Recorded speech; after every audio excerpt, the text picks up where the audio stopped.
What is going on, guys? Your boy here, Marcus, back with another video, man. Thank you guys so much for checking me out.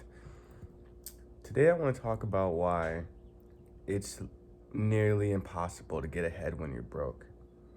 Um, for everybody else out there that's just an average person, really me in general too, kind of. I'm not like, when I say rich, like I'm not rich, but I'm doing well, more than the average person. But in theory, we're all still broke, for the most part, unless you have a good bit of money, like, a lot of bit of money. But my point being is, you get a job, you start working 40 hours a week. Let's say your first check is like $550, right? What is the first thing you want to do when you get paid? Well, first you got to pay bills. Let's assume you don't have any bills right now, but you want to reward yourself. You just did so much work, you want to at least, get some good food, maybe buy a new shirt or something nice for yourself. I'm going to take this off because, it's so crazy. I don't know if I don't know. I'd be like cold in here, but then I'll be hot in here. But yeah, you want to spend money because you've been worked so exhausted that like you just want to enjoy like what you've been doing all week. You've been working all week, so it's like, why wouldn't I spend the money that I've just earned? But that's where they get you, because it's like you're spending money that, yes, you did work for, but you don't nearly have enough to be spending the way that we're spending, but we work so hard that we justify it. And then come to find out, they get you in this sort of wheel where just to get through the week, you got to spend $100 on food and maybe a beer or whatever you do, or like then it starts cutting into your money. Then you got to get a security deposit for your own apartment. And it's like, once you finally do that, you're broke again.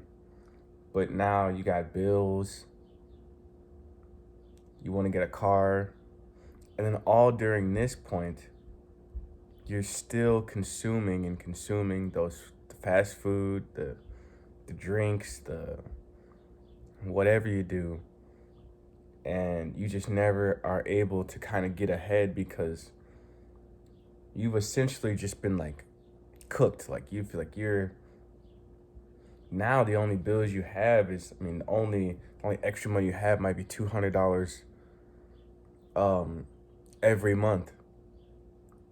But you want to use that money to eat out and enjoy your life. And I'm actually not blaming anybody, because it's like, if you spend a week of your life working and stuff and like really grinding it out, like, yeah, logically the next step be like, okay, well, what should I do with this money? But it's not fair because poor people get preyed upon like up front, because let's say his check is 580 or whatever, and he's got a bank account and there's a minimum balance of $500. Well, he's gonna spend some of his money and he's gonna eventually be under $500. Then they'll charge him $5. He may get an overdraft fee.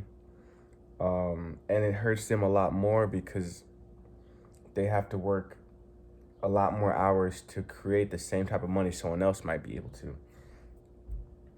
And the point I'm just trying to make is that, like, really what you want to do first is get yourself ahead first and then kind of start living.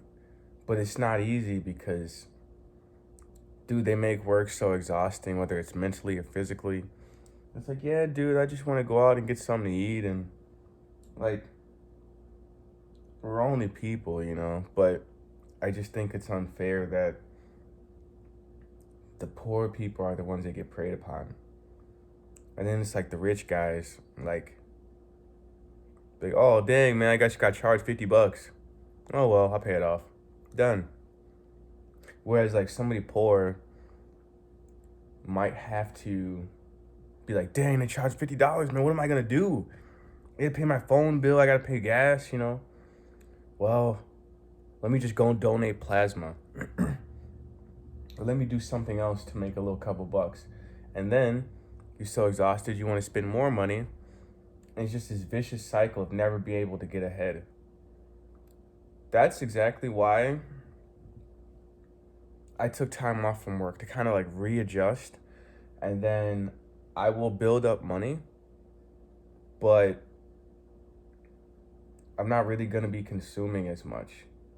And this is really kind of like experiment for me because I did the math and I was like, dang, even if I make like $17 an hour, I could still pay my bills. Now I know I'm not normal, but then I was like, well, dang, say I could do a lot more and I wouldn't have to like break my back. And I also understand if someone has kids, it's a different ball game. But one thing we can be sure is if you're broke, it's gonna cost you way more. I mean, hell, dude, even just getting a credit card, it's just like, it's so crazy. When I was broke, I was so, I'm so thankful now that I didn't have a credit card, because I would have got eaten alive. I'm not gonna lie to you. I'm not gonna lie to you. I would have got eaten alive. I would have got shredded. I did have some ideas of some stuff that would have worked out, but I wasn't really on that. And basically, all I'm saying is, it's way more expensive to be poor than to be rich. And if you're poor now, you're gonna have to find a way not to buy that $10 McDonald's meal or go to Starbucks or not buy those shoes. And you can buy those shoes, but I would recommend you get at least $1,000 in your bank account or whatever account you use, debit card, whatever, and then try to keep that as a minimum balance. Then after that, I would start maybe you could buy yourself something. At least that way, you'll have money in case things pop up like a car expense or anything. That's also why I'm adding the calculations in, and yeah, it'll be really tough, but like if I cut down on my consuming, I should be fine. So I just want to give that food for thought.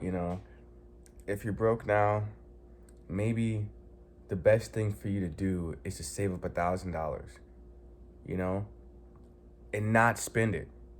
Because usually people save up 1,000 and they spend it all. Then make another 1,000, spend it all. And during this process, they're just getting finessed the entire time. So if you're broke, make $600 or 1,000. Save that, keep it in your account, and leave that there for emergencies, whatever. And then maybe start doing something with your money. But at the same time, you gotta be investing. You gotta be investing. You gotta be investing somehow. And you can invest with $1, sometimes even 50 cents. So I never said amount, but you need to be investing. I don't care if it's $1, $2, $3. You gotta put it away somewhere. And personally, you should kind of do this like in multiple areas. Start these little investment projects, these little investment things. Oh, hey, I'll put $1 away every week on this crypto or this stock. And really, it's not about the amount, it's just getting you worked in. And I found that I get addicted to buying investments. That's my new consuming kind of way. I still consume. I bought me something to drink today, a little bit of food. But you want to create a sustainable system for yourself so that you can live the life you want and you're not getting plucked each time. And also keep your bills down. I don't care how much the bills cost, keep them down, because when they start like upping the price on stuff and it throws off your bank account, these stuff matter.